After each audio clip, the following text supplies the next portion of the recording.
Welcome.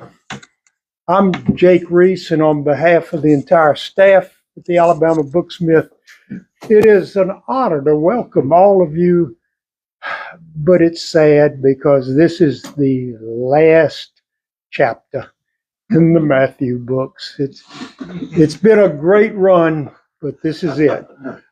And it is now. I'm not dead yet. Not the eulogy is for Matthew.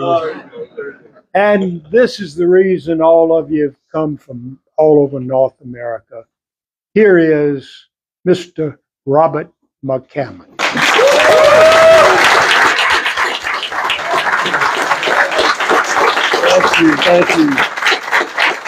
Thank you. Well, thank you for being here. It's so good for you guys to be here on a nice, sunny, cold day. And I'm going to ask you to do something, if you will, for me. Can you do this? Hi, hi, ho. Hi, hi, ho. One more time. Hi, hi, ho. Hi, hi, ho. All right. So when I do that, will you do that, please? Hi, hi, ho. Okay. Because I am here to sing the song of that which we have waited for so long. We have come to rejoice and to regale, because at long last Leviathan is on sale. Yeah, you know our Matthew is a noble lad. I will tell you he survives. I hope you're glad. Though many others turned up dead, it's all in the pages to be read. We must consider Barry, Matthew's one love true. Though it took a while for him to realize they should be two. She is as beautiful as you might think. Though walking at her side, you might wind up in the drink. Some say that Hudson Greathouse is a roughneck lout, but he was always there to help Matthew out. He bears a scar through an eyebrow from a teacup you see, but not the teacup that's on TV.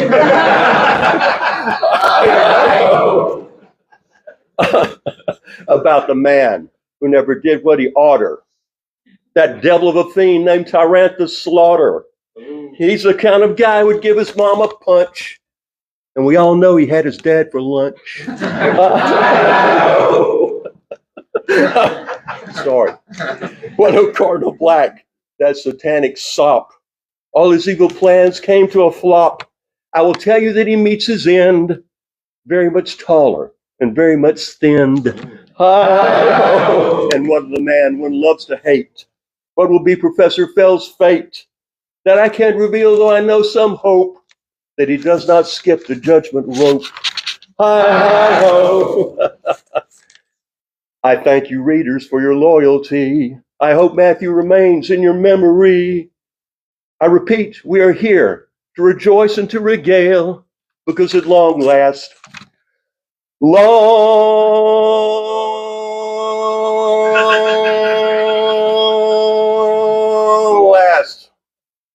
Leviathan is on sale.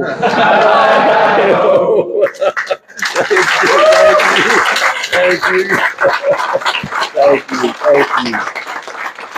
Oh, again, thank you for being here. And if you enjoyed that, it was mine. If you hated it, it's just Jake's idea. But according to your opinion, we either go up or down from there. So we are at the end of the series. The last book, Leviathan. And you know, you may know this already, or you may not know that it didn't start out to be a series. It Speaks of Nightbird was just going to be a one-off book. And when I finished that, I enjoyed the character so much of Matthew. I thought, you know, that I can't just leave. I can't just leave him, you know, because he was speaking to me. The character was speaking to me. So let's go on with it, you know. And so, but where do we go? That was the question. Where do we go from there, from Speaks of Nightbird? But I've had so much fun writing this, so much joy in writing. I hope it comes through in the reading, because I was able to use humor.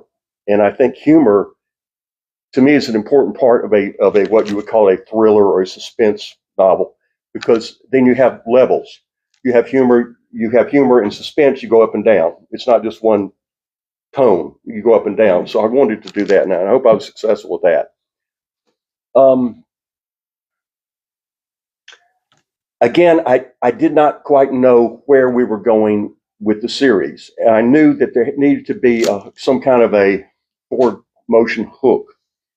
So, the Lesser Key of Solomon is a real book, and you probably either don't know that or you might know that. It's a real book, the book of demons and the hierarchy of the devils of hell, the demons of hell, whatever. But it's a real book. So the hook in Queen of Bedlam was that I introduced Professor Fell, and I also introduced this Lesser Key of Solomon book.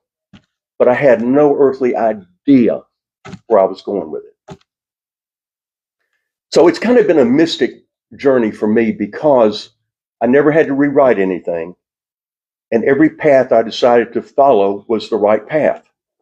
It was amazing to me. So I had this idea, the books, the Lesser Key of Solomon. Somebody was interested in the demonic world, so it has something to do with that. But I didn't really figure out until I guess it was Freedom of the Mask what it was going to be. That it was going to be a mirror. And so it was like I was surprised myself in a way what it was. I did not know what it was. But again, it's been a mystic journey for me because I've always thought that the series was like, and I grew up watching, if you know the old Hammer horror films, loved those as a kid, the 50s and 60s horror films, Hammer from England. And let me repeat, it was a mystic journey because and a lot of very strange things happened during the writing. For instance, in Leviathan, at the end of Leviathan, I get a little teaser about another villain on the horizon named Sultan Gore, Gore. So I'm watching, at Halloween, I'm watching The Curse of Frankenstein, which is the Hammer film, and I decided to look up Hammer. I haven't heard of what's going on. And Hammer has a new owner. And that new owner's name is John Gore, Gore. I thought, oh my gosh, I've made it. I've made a connection there. I didn't really, I didn't know. That's crazy. So a lot of fun writing it. A lot of anyway, it just flowed. I mean, I never had a period where I did not know. I had to figure out where I was going with the book, but it just was like a forward motion. It just like a fun forward motion for me. I mean, it never was like, oh, I've run out of ideas of where to go with this. It never was that. It was always like a little engine. The little engine keeps going. Little engine keeps going. My favorite scenes. I know you guys have got favorite scenes. I know, but one of my favorite scenes is the nighttime gunfight in Mr. Slaughter, in which, if you know anything about those black powder guns, they have a huge smoke and huge firelight, right? It comes from the gun. So you're there in the woods at night, pitch black night, and you only have a one-shot pistol, right? So you fire it and you're completely blinded, but you got to reload it when you're blinded. You got to reload it, and so that's one of my favorite scenes because I think I worked that out. I think it worked out pretty well. Another is when Jack and Matt Thacker throw Matthew off the balcony in Providence Rider, tied to a seahorse, a cement seahorse. I was on vacation in Florida, and I happened to be at a place where they did have these cement concrete seahorses on the balcony, and I got the idea. I thought, this would be interesting to be thrown over. But I thought, how's he going to get out of this? If he's tied to a seahorse, how does he get out of it? But then again, I'd already set that up with the Indian maiden, and she kind of came to his rescue, so that was already set up. I have a favorite scene in Leviathan. It's a quiet scene, and you'll probably know what I mean when you get to it. It's toward the end, between Matthew and an elderly housekeeper, and it's the scene is like the calm after the storm, and that's one of my favorite scenes. Also, and there's a battle scene in Leviathan that is also one of my favorite scenes. Characters who refused to be dismissed. Two in particular. Minx Cutter was one, and Julian Devane. And both these people were only meant to be as sort of, walk-ons. And Julian Devane in particular, I found a place for Minx because she could go back, she could help Matthew out. But of course Julian did too. And but he was just supposed to be there and then gone. And these characters, particularly Julian, well, Minx too, but Julian was like, I'm not going anywhere, really. And you had the feeling that these were real living people, and they were like, I'm not over. I'm not done. You don't have to give me a eulogy. You don't give me a eulogy. So it was amazing because they really did come to life. They really did. And they're still alive. I mean, I'm still thinking about them. I particularly enjoyed doing, I can't really say what my favorite of the series was. Because they're favorite parts in all the books for me. But I particularly enjoyed doing the King of Shadows. Because the King of Shadows is kind of, if you know Arthur Conan Doyle's the Sign of the Four. That's kind of, the King of Shadows is sort of my Sign of the Four, because in the Sign of the Four, Sherlock Holmes, of course, has a predominant part, but there also is someone else's story that takes up a large portion of the book. So King of Shadows also, I had a lot of time to work with. In Leviathan, you'll see I didn't really have a lot of time to work with, so it had to move quickly. But King of Shadows, I could really stretch out, had a lot of time to work with, and I could go back and forth in time because I could play with time. And another thing that I really enjoyed is just my research about the colonial era. I learned so much about that era that I could use, and so much that I could not use because it wasn't necessary for the writing. The clothing, food, travel. One problem I had was traveling took such a long time. To get anywhere took such a long time, and in some cases, in writing, you got to get somebody to a place quickly. So I couldn't do that, and I had to figure out how to get around that.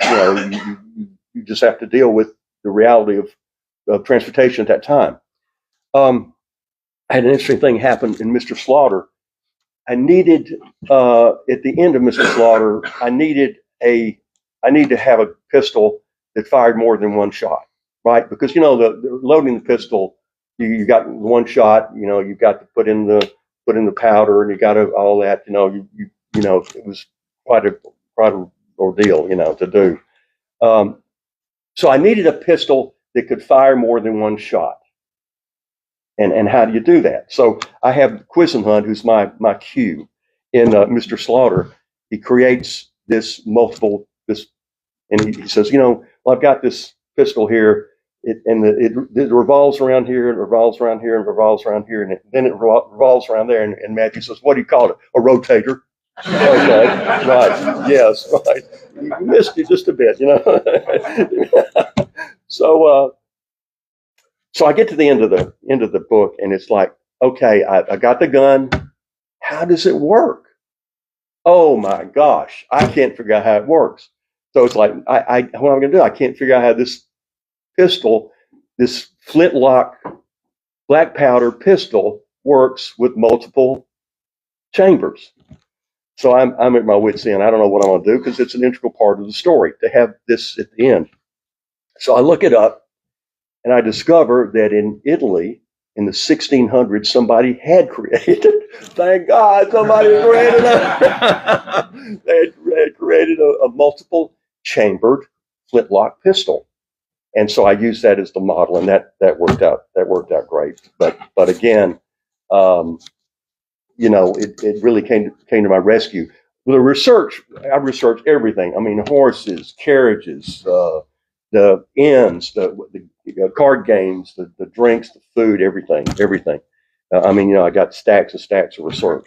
But and also I have a book of the census of New York in the 1600s to early 1700s. It has all the names, the actual names of the people who lived in the town in that era. One of the real names is Dip and Dak. Dippin' Nat was a real person. Providence Rider meant, in that era, it meant someone like a scout, someone who went ahead and tested Providence. It was also the real name of a person in that era. Someone's actual name was Providence Rider, R-Y-D-E-R, Providence Rider. So a lot of research involved, and fun stuff. But again, a lot of things like the card games.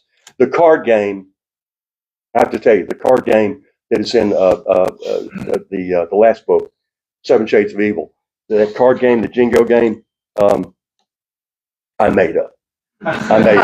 Because even though that is extremely complicated game, the real games, the real card games that era, gambling games, were so complicated.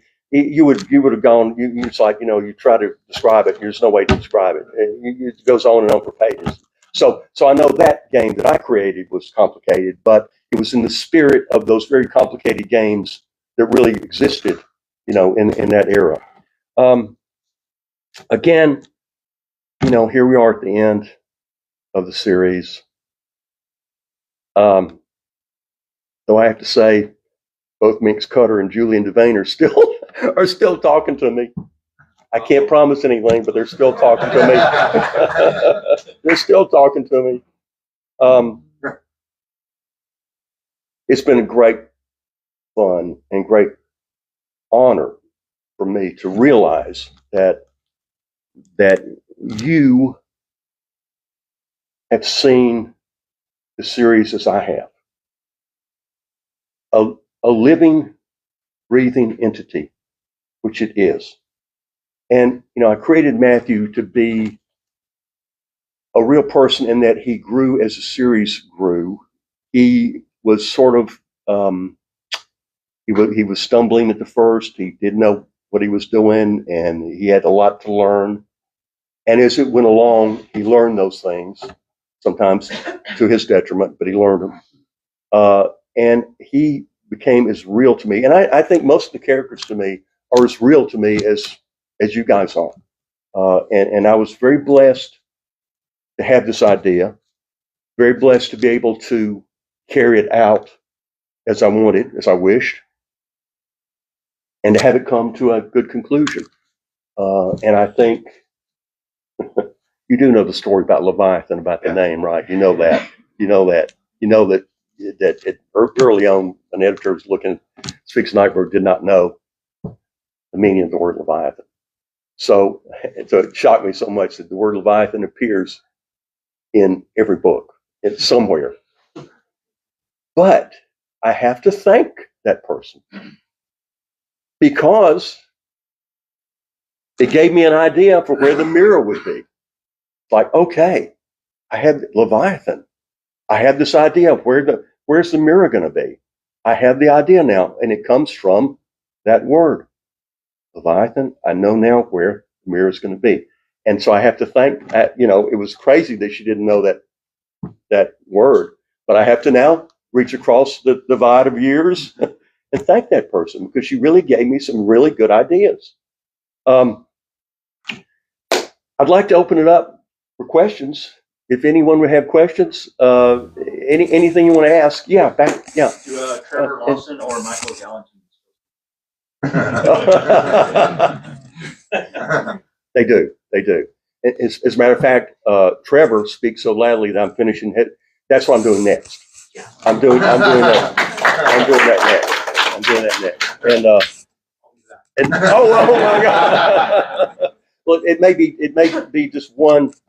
I'm doing 4 in all, but it may be 2 in one volume, or it may be 2 volumes. I'm not quite sure how I'm going to do it yet. But I'm finishing that up next, and then there's another thing I'm going to do. But then we might get back to Michael McHale. We might get back to him at some point. Yes. Anyone else? Yeah. I read an article not too long ago. It was from the early 2000s, I think, where you said you knew the last sentence of the Leviathan. Yes, I did. Well before. I did. Obviously not reading it yet. Yes. Is it what you plotted it? It is. Okay. It is. I had it ready for about a year. and I knew what it was going to be. So, and I think it's going to be a big surprise to everybody. I hope it's going to be. Yeah, I did. Usually, not in all cases, but the most difficult thing about writing, I think, to me, is beginning, because even in the beginning, you have to have some sense of how, or at least for me, some sense of how you're going to end up. I always think the beginning is like you're setting up a long journey to the end, the beginning. And I've always thought that the beginning is the most difficult part. And I always think I have the beginning, and then I have kind of a signpost scene in the middle, maybe, and I kind of know where I'm going to at the end. But in this case, I knew for about a year where we were going. Yeah. Yes. Most. Did you want to? Could you pick you up? Could you pick? That's what I'm doing with this. Okay. Sorry. There you go. Okay, as most artists and writers, they get very deep within all their characters and Right. stories and books in your series. Yeah. Is there any antagonist or protagonist that after you finished a book or series that you wish you would have kept alive a little longer? Most finish out their life term doing what you want them to do, and most do. But again, Julian is a different animal, because Julian Devane is kind of a good bad guy in a way, and he really taught Matthew a lot of survival skills. Actually, he was really good for Matthew, and of course what he did, at the end about the potion book. So he's really a good bad guy, and I really like him. So I may do something. Oh boy, I'm really putting my head in it. But I may do something with him in the future. I may, maybe. Okay. So he continues on, and Minx also. Okay. But I finished Matthew's story. But there are other stories. Maybe. But I have some other things to do, like Lawson. There you go. Kind of like maybe prequels of different instances. Well, you will see. I've set something up in Leviathan. Okay. So you'll see when you read that. You'll get an idea of what I'm thinking of. Okay. Thank you. Okay. Sure. In the back, yeah. Do you ever see yourself tackling again? Let's see. That took me 20 years. No, I don't think so. But I've got a lot to do. I mean, I have a lot to do. I was thinking about maybe doing a series about the sheriff of Whistler Green, who's in the book. I could do a series about him, a series of short stories, and I may still do that. I may do a short story book. But as far as a series, I've got so much other things to do that I probably won't. Yes. I just wanted to mention a couple of other names that I think deserve credit. Eduardo Ballerini. Oh yes. Right. Absolutely. Strong did the artwork for Yeah. these books. Absolutely. And in case anybody doesn't know, I'm Hunter Goatley. I run Rick's website, Yep. social media stuff. There you go. Through the years, I've worked with both Vinny and Eduardo on this stuff, and these weren't just jobs for them. They loved this series, and it was great for me to get to talk to them. And Vinny couldn't wait.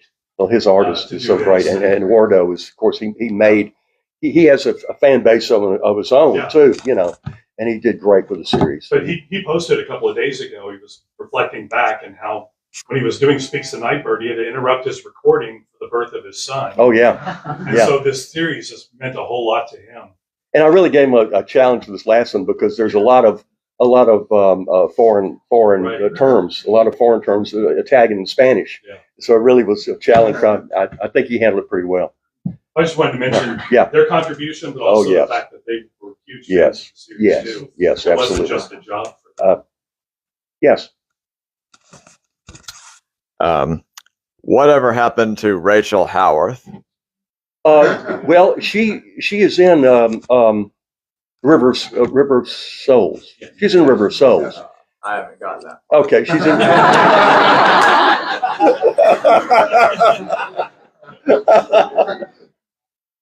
The thing that I wanted to do, I'm glad you brought that up, because the thing I wanted to just about everybody in the series is bringing them to some kind of conclusion. I wanted to bring even the minor characters to some kind of conclusion. And so I brought Rachel to a conclusion there in River of Souls. Yes. Yeah. My question is about Matthew's time in Newgate prison. Oh, yeah. And after reading your vivid description of Newgate, I really wanted to visit the place. I found that had been torn down about 100 years ago. And also his experience with Daniel Defoe. Yeah. So, right. How did you describe it so well? I mean, what research was involved in? Oh, yeah, I researched the heck out of it, but again, the reality of the place could not be described to a modern audience because we couldn't understand it because, the prisoners had the run of the place if you could pay for it. If they could get money in, they had to run the place. They had a bar in there for the prisoners who could afford it. They brought in women for the prisoners who could afford it. Everybody was on the take there, but if you couldn't afford it, you were in the hole, right? You did not have a cell. You were in the hole with the other people who couldn't afford it. But it was like, almost like a madhouse there. But yeah, I did a lot of research. Did you have a question? Yeah, I was just curious. So you mentioned some of the obscure names from your research. Yeah. Were there any obscure historical events that happened that you use as inspiration for things in the book? Well, in reality, New York in that era it had a lot of plagues going on. And, that kind of, real life kind of plagues get in the way of a story. You can't, because they were having plagues there with the weather, which caused plagues and then the rats. They were having plagues there probably every couple of years, I was able to use Lord Cornbury, who was a real person, some of the events that happened. They always had some kind of little war going on between the British and the Dutch, and then the Indians. They always had something going on, but I only could focus on Matthew and that small, realm. I really couldn't bring in a lot of political things that were going on at the time. A lot of the little skirmishes and wars. It kind of got in the way again of the storytelling. It would get in the way of the storytelling. So a lot was going on. That's stuff that I learned, but I could not use because it didn't really fit in the storytelling. In the back, yeah. And Mr. Slaughter. Yeah. Your secondary character, the Indian guy. Yes. He runs fast too. Yes. Fascinating character. Was he based on somebody, or did you just come up because he made some quotes in there that was just fits today and everything? And I'm interested to know if he was based on. He was based on something I read that one of the Indian chiefs of the Mohawk chief came to New York, and he was escorted in by braves, and he came to the council room in New York. And the writing that I've read said he gave one of the most. He spoke English very well. He'd been trained. He'd been taught by missionaries many years before. He taught English. He spoke English very, very well. So he gave a very eloquent speech to the chamber, the council, saying basically how we can share the resources of the land. And I've read that. I've read the speech he gave. Wonderful speech. Of course, they didn't listen to him. They're not going to listen to him anyway, But that's kind of how it started with him, with my character.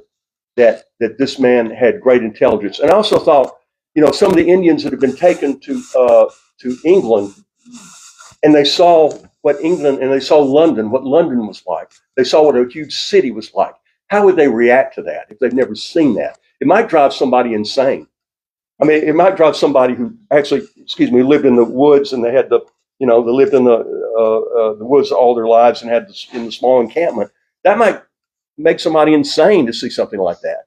And it did, in a way, him. It affected him in that way, Yes, his quote when he said that there will come a time in your life when the world will be strange and horrific to you. Yes. And yes. And I look around in my late 60s, and yes, it has come. And it's true, and it's true for every generation in every era that the world changes, and when what you have held dear is completely wrong now or different, irrelevant, and that's the way of the world. It's always been the way of the world. And I hope to kind of point that out. And I hope to point it out through him that his world had completely changed, Oh, yeah. but he still had to live in it.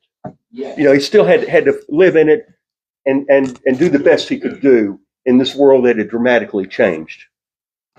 Yeah, thank you. Good. Yes. Which character in this series or in any of your other books has been the most difficult to write, or whose voice was the biggest challenge to capture? I think my lead character in my book, Mine, she had to, and to me, she came across as being very sad because there's a part that she believed in what she believed in, and I think Lord Jack was like he didn't believe in anything except power and getting women. Basically, that's it, you know. Which Abby Hoffman, that came from Abby Hoffman. Abby Hoffman said the same thing. I said I didn't really care about the you know, anything but money and getting girls. So it came from that. So, but she believed in what she had stood for, and she was a sad character. But to get her voice right, because of course you know how that book starts out, and that the beginning of that book's turned off many people because they don't realize it's a doll. They don't realize that. But she was probably one of the most difficult to put together because I felt for her, even though she's wrong. It's a horrible thing that she's doing. It's terrible. I still felt for her that she was lost. She was alone and lost again in a world that had completely changed from what she knew. So, yeah. Yes. Do you think Matthew holds a special place for you because of where he lands in your career? Oh yeah, of course, and because I've spent so much time with him, you know, absolutely. You know, I had to like him, and I really do like him. I had to like him and spend that much time with him, and I had to really like him and see what his potential would be when I was doing Speaks of Nightbird, because again, you know, that particular editor said this is going to be a one shot, and he's going to marry Rachel, and and I said, you know, he can't, he's not going to marry, he's going to fall in love with somebody whose only bath has been 5 months in a bucket. You know, it's not going to be that, you know. But yeah, Matthew always will, I think. Yeah. You were gone for like a decade. Yes. After you published Gone South. Right. And you decided to do Speaks the Night Bird a decade later. Right. What was it that brought you back to writing? I did not like the idea that I was being told what I could write or not write. And I think I mentioned this in our last gathering. Most important thing for me, beyond money, is the freedom to do what I want to do, to write what I want to write. And you know, I'm not working with a major house in New York anymore because they hold that prerogative to tell you what you can and cannot do. And I do not ever want that. That is more important to me than gold, is to have the freedom to do what I want to do. So when I came back, I wanted to do something totally different than what I'd done before, because I'd hit all the tropes of the horror field. I wanted to do something different. And it was like, no, we don't want you to do this. We don't want you to do that kind of thing. Well, you know, when I did Boy's Life, it was like, we don't really think your audience is going to like this book. Oh, honestly, I mentioned this in a gathering before also, that, you know, I turned the book in, I thought, man, I'm so happy with this book. It's exactly what I want it to be. And they're going to call me and they're going to say, Rick, we didn't know you had this in you to do this book. You know, and I got the call, and it was like, quiet call. It was like, you know, we're not sure what to do with this book. It's not like your other books, and we're not sure your audience is really going to like this. And I thought, hold that thought. I will be up there tomorrow. And I was up there the next day. I had just signed a 2-book contract, Boy's Life and Gone South. So I had to do Gone South no matter what. So I was up there the next day, and I said, listen, if you guys don't publish Boy's Life exactly as it is, I'm going to break the contract. I'm going to go to court. I'm going to do whatever. But I'm not. No, you're going to. And they did. But it was by the hardest. They didn't want to. I never wanted to go through anything like that again. I never want to have to say to somebody, will you please listen to me? Please listen to me. please trust me, because in my experience, the major publishers, I know this is all on film, they're probably going to see it. I don't care. I don't care. They hold that prerogative to be able to say, you know what, we know more than you. Now, we're executives. We could work anywhere. We could work at IBM. We could work at Apple. We could work whatever. We could work at Handy City or Home Depot. But we work here. We're executives in this company. And we're going to tell you what you can and cannot write. So we've never written anything in our lives. And we rarely read anyway. We have readers who read other things. We don't read. True. I don't ever want that again. Good for you. I want to be able to say I'm doing this because I believe in myself. I believe in myself. I know what I'm doing, and that's where I am. That's where I am. Good for you. Thank you. Yes, sir. Matthew series in particular, you have very vivid descriptions of food. Oh yeah. Oh yeah. What was your inspiration to start doing that? Well, I needed to talk about what they were eating, right?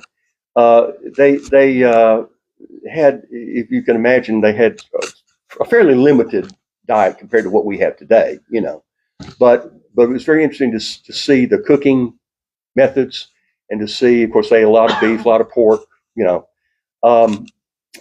biscuits, bread. I guess what we eat today, but just on a smaller scale. And the cooking methods always interested me because everything's got to be cooked over the open flame, on the roller there on the fireplace, right?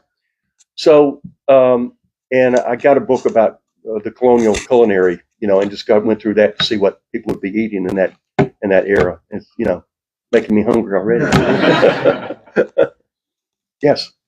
So speaking of freedom and the upcoming Swan Song project, yes. How much artistic freedom or control do you have? The screenwriter who's doing the script called me. We talked, and he said he told me what he wanted to do, and he kind of ran some ideas by me, and I said, "This sounds great."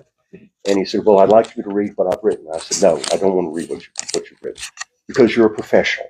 You're a professional, and you do what you do, and I do what I do, and what we do is a little different. I'm not a screenwriter. He's not a novelist, right? But I okayed his ideas, and I said, if you have any questions at all, please ask me." Are you excited about that? Excited. So if you have any questions at all, ask me, and so I'm open to helping. But I'm not going to take control of anybody's work if they're a professional and they know what they're doing, right? So hopefully their vision aligned. Hopefully so. Hopefully so. But it's going to be different in some sense. Sure. One reason that Boy's Life will probably never be filmed, and that's gone around and around. They've had like 3 scripts for this project. They've had 2 directors, right? It's never gotten off the ground because I understand, and I have several short stories out working as movies, but the movie people would rather work with short stories because they can always add something. With a book like Boy's Life, you have to take something away, right? And you may have to take something away from Swan Song too. That's what I'm saying. But they don't want to alienate the reading audience. That's the deal. So they'd really much rather work with a short story. But we'll see. But anyway, I'm open to questions. I'm open to helping as much as I can. But I'm not gonna say you do it this way. In the back, yes. I actually have 2 questions. The first one is, what message or devotion do you hope your readers take away from your work? And the second one is, what scene in any of your books was your favorite? What I think readers what I hope they will take away. I hope they will take away a curiosity, not only to read more of my work, but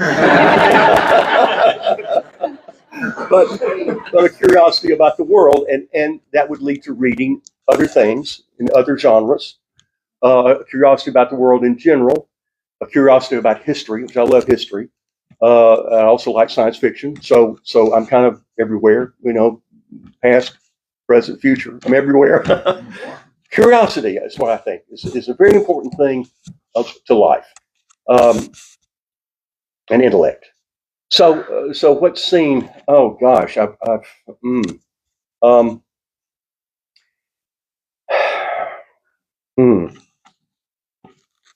See, now that you asked me, it's all jumbled up. I can't. It's everything. All these people are screaming. I mean, talk about me. Talk about me. I can tell you my favorite. Please do. Two in Swan Song that really pop out to me is when they go through the Holland Tunnel. Right. I spent a lot of time in New York, and Okay. I always think, oh my God, if something happens, I'm going to have to go through the Yes, right. And the second scene is the grocery store. Okay. Lord Alvin. Yeah, you like that? That was Like scary. that? Scary. That was just like, I don't know. I felt like it was there. Yeah, those two. Yeah. Good. One of my favorite scenes is in Boy's Life when Corey is talking to his friend who is dying. And at least I feel the bonds of friendship in that scene. How important the bond, sorry, how important the bonds of friendship are to life. And I think of that quite a lot. That, and his other friend realizes that someday he's looking at his shadow on the ground, and he realizes someday there'll be no shadow of him on the ground. So, it sounds, I guess, corny, but you got to get it, take it, enjoy while you can, because someday your shadow won't be on the ground anymore. So, and enjoy, and that's my word, enjoy. How are we doing? We always do have plenty of time. We got plenty of time. Yes. There's a small contingent in this corner. I'd like to know if the gentleman who is writing Swan Song is Frank Darabont. No, but he was involved in Boy's Life for a while. Okay. Yeah, he did the screenplay, and he was also involved with Mine. He did the screenplay for Mine. So. Now, I do have more substantive questions. Okay. One of the things I enjoy about your writing is your use of metaphor to describe a character or a scene. And like when I was reading Queen of Bedlam and you were describing Barry's, is it her uncle that she stays with? Her grandfather. Yeah. And you talked about his eyes. It was like demons were playing bouncy balls. Oh yeah. And did you develop that? Is it just a natural gift for you? I think I just developed it over time, I guess. I look back on the early books, and to me, the early books, and I know, many people really like the early books. I understand that, but I kind of had to learn to write in public because I had what they call trunk novels. Many writers, in fact, most writers have 2 or 3 books that they tried and it didn't work out, so they put it in the trunk. That's why they call it trunk novel, right? So they're not published. But my first novel was published right off the bat, So I had to kind of public, and I think that just tell you about, but they'll get on to me for doing it. It's like, get on to me for. Matthew series was at one point. I said no to that because they were focusing just on Speaks the Nightbird, and the screenplay was just on. And I said, you know what? Wait till I finish the series, then let's talk about it, because then you'll know where we're going. You can't just, it's not just Speaks the Nightbird. If we're going to do Matthew, we need to do the whole series, right? So let's wait until I finish up, and then you know what it's about, So that's kind of why I said no to that. Yeah. Yes, sir. You want to go read a book? Who do you read? Who's your go-to author? Oh my gosh, I have so many. But is there one that stands out that you really? Let's see, I'm reading now the complete Hardy Boys series. No, honestly, I have a complete. I have so much at home to read. Science fiction. I've collected science fiction magazines and pulp magazines for ages. I've got 600 of the things. I'm reading through those. I'm trying to think of what I read a lot of histories. I enjoy reading history, and sometimes you don't want to read another person's. At least for me, sometimes you don't want to read another person's fiction because you think, I don't want to get, and I don't want to use the word affected, but I don't want to get affected by someone else's writing style. Right. You know, so I love Ray Bradbury. Ray Bradbury was probably the first writer that I ever read that I thought, God, I wish I could write like this. This is great. You know. Congratulations. Yeah, thank you. Well, he was a fantastic writer. Damon Knight, Harlan Ellison, great guy. Harlan Ellison actually helped my career because he enjoyed, he liked Nightcrawler so much that when he came to Birmingham, he wanted to see me. And he told me, he said, you have a future. And, Harlan Ellison gets such a reputation for being a crazy madman, and he was so great to me and really did help me out quite a lot. Anyone else? Yes. As kind of a follow-up to that, are you the kind of person that reads one book at a time, or do you read like 6 books? Oh, no. No, I read one at a time. One at a time. Yeah. Yes. What are you working on now? Finish up Lawson. Yeah, and finish that up. Lawson. Yes. I read last night about a guy named Houston Big House. About who? Houston Big House. Oh, you did? Is there more? How did you read this? My Kindle. Oh, you did? Okay. We'll have to see. You're jumping ahead of things. You're getting ahead of me. Did you have? Yes. Yeah. If someone has never read any of your books, what would you recommend they start with? What would you say? What would you say? What would you start with? What book of mine do you think someone should start with? Are you asking me? Yeah. Well, I'm trying to get my lady friend here to read Speaks the Night Bird. Oh, I see. Okay, I thought you had a suggestion. No, she's Okay. Oh, you mean in the series or just anything I've done? Well,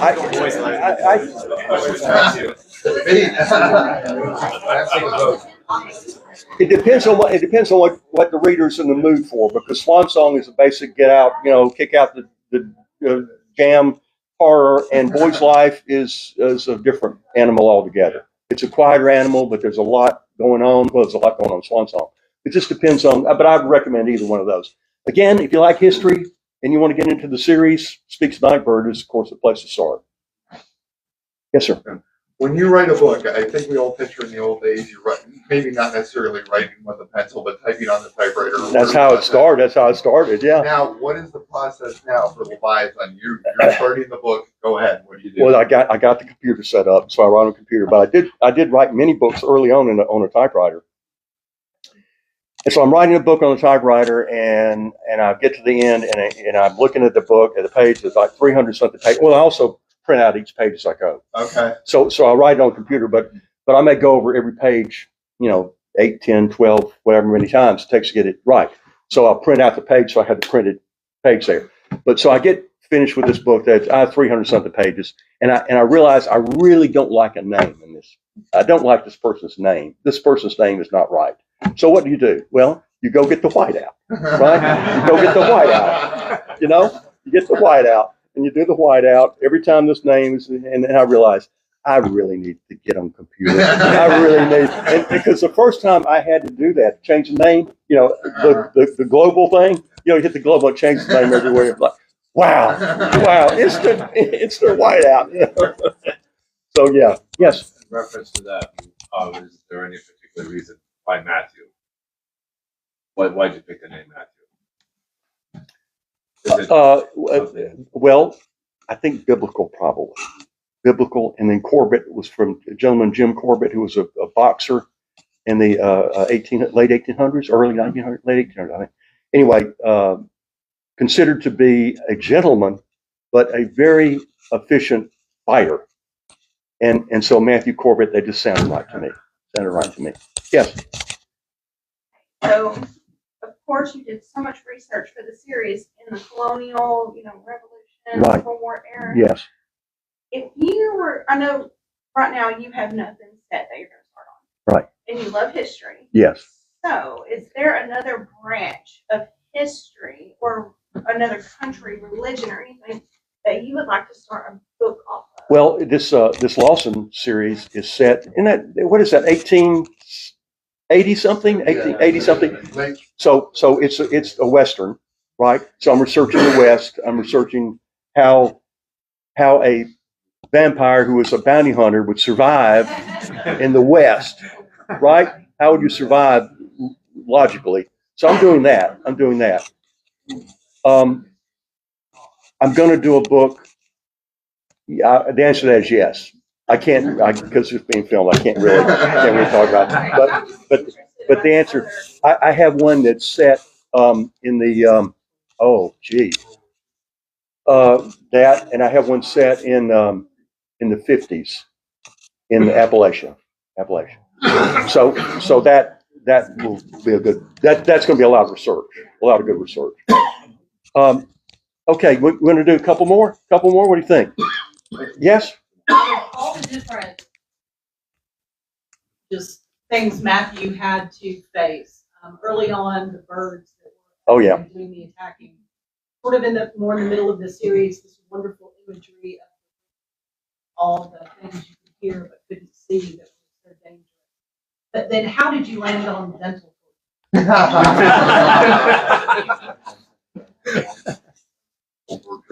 That would dental torture. Because everybody's been to the dentist. That's the easy answer to that. Easy answer. No, that would be, the dental. It would be a horrific torture. You ever see the movie or read the book Marathon Man? And that I love that when and he opens the case. You don't see what's in the case. He opens the case, and then you hear the drill. Like, oh my God, that would be a horrible torture. Horrible. It'd be a horrible torture. Yes. Is there one more? One more? Yes. Who is your favorite animal character? My favorite. Your favorite animal character. My favorite animal character. Like Mule Killer. Oh, from my books. My animal character. No, there's Mule. There's Killer. From Swan Song. See, I'm still thinking of. The deal is though that when you have so many people that you've worked with, and they're living people, you lose a lot of them. You forget a lot of what you've written. Actually, you forget because you're always moving forward. So a lot of the people that I wrote about, I've forgotten about them really because you're always moving forward to something else and some new people, and they kind of push the other people out because it's like now we're here to stay for a while. We're here to live in you for a while. So we're pushing other people out, and it happens to me all the time. That in fact, I was somewhere and somebody wanted me to talk about Boy's Life in detail or Swan Song in detail, and I really couldn't because I'm somewhere else now. You're somewhere else. You really are. So, well, all right, one more. Yes, one. I was wondering, bringing that up, I was wondering how you keep track of the minor characters as well as you do in the Matthew Corbett series. Because a lot of time, somebody only has a little bit of page time, and they continue to show up in later books. And I've noticed, I do read a lot, and I notice other authors. Sometimes I'll reread a series before something will come out, and there are inconsistencies there. But I don't see that in your books. I was curious. Well, I don't. I think I'm blessed to be able to do that because I'll tell you, I do not keep notes. I never write anything down. It's all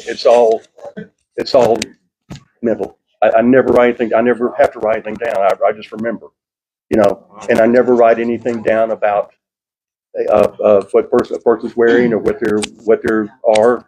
It just, and I never have. I never had to write any of that down. But I did have to write down the song. So I couldn't memorize the whole song. Robert Thank you so much.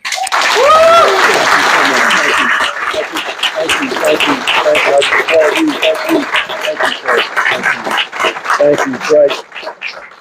Thank you, Robert All right. McCammon. Yes. Thanks to all of you. Thanks to all of you watching on Facebook Live.